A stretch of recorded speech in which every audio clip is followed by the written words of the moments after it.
Good morning, good afternoon, or good evening.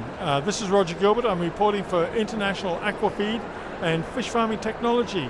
I'm now in Surabaya in Indonesia attending the WAS World Aquaculture Asia-Pacific event 2024.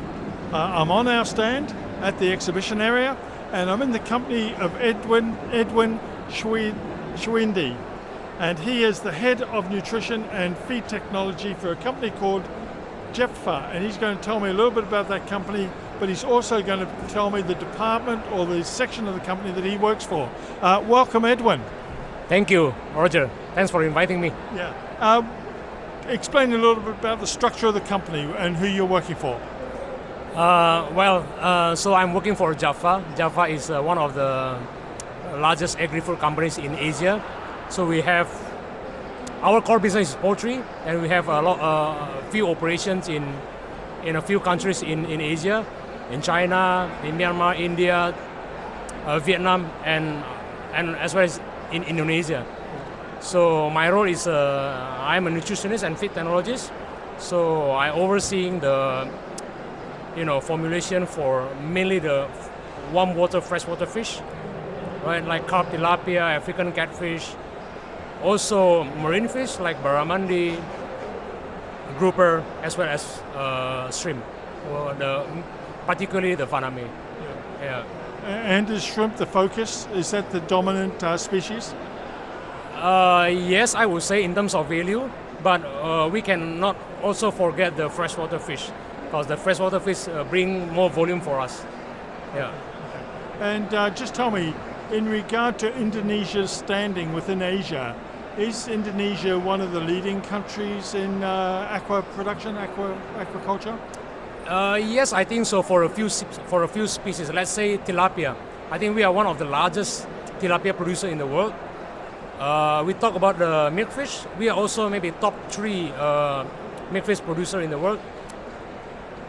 Come to the shrimp, the warm water shrimp, we are maybe number 5 in the world after Ecuador, India, perhaps Vietnam, China, then us, Indonesia.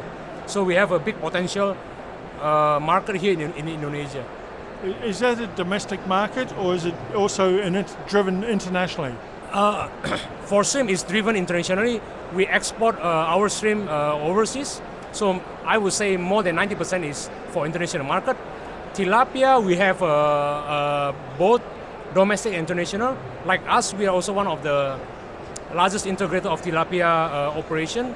We mainly export our tilapia fillet to US. Coming to like common carp, African catfish, pangasius, those are for local market. Yeah. And at the opening, we heard that Indonesia, the government minister who helped open the convention this morning, was talking about the importance of aquaculture to the Indonesian economy. Do you see that progressing, or are we on a plateau? Is it going to grow? At the moment is a bit plateau, but we need like support from the government. Perhaps in easing the way how for the permit, things like for the infrastructure, because now. For instance, for the shrimp industry, people, move towards the eastern part of Indonesia, right? Because now in Java, it's already packed, crowded, a lot of industry. So people like move towards like a Sulawesi, more remote area. So then the infrastructure is not ready yet there. We need a support from the government as well. Yeah. So that's the challenge actually. So your projection of the future for aquaculture, is it a bright future for aquaculture here?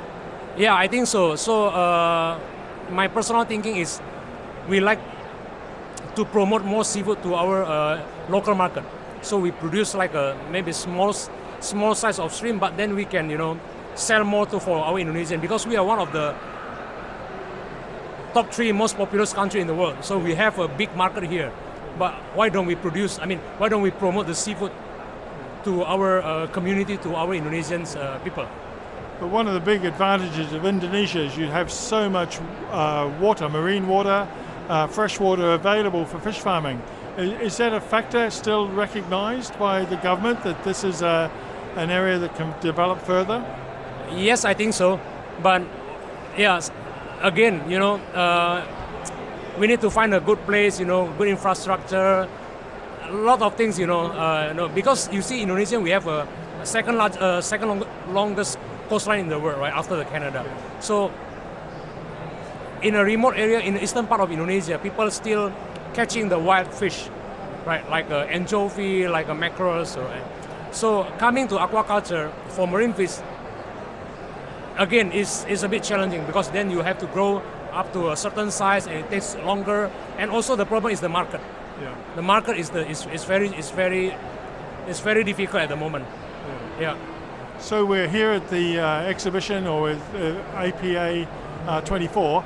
There's 5,000 people visiting, and a lot of those people come from within Indonesia. So do you think that's a good indication of a strong industry? Yes, I believe aquaculture is the future for at least for Indonesia. Yeah. We as a Japfa, we always trying to support the government's the government's dream or future. So we're trying to how can we promote aquaculture? Yeah.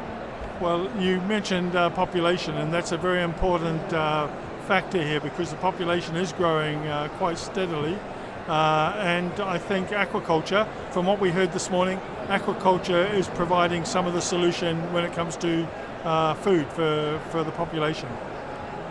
Yeah. Yeah, I know you have a smile on your face, which suggests that the future is bright for Indonesian aquaculture. Definitely. Yeah. Okay. Well, Edwin, thank you very much for joining us this morning. All the best with the rest of the show. Thank you very much, Roger. Thanks for inviting me. Thank you. Thank you.